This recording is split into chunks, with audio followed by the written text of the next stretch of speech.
How to replace the LCD panel. Before you begin, remove the base enclosure, battery, wireless LAN module, and display panel assembly. Removal. Carefully separate the edges of the LCD panel from the LCD enclosure.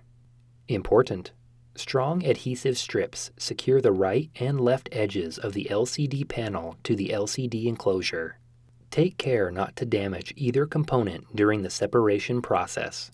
Remove the rubber plug from the left LCD panel hinge cover.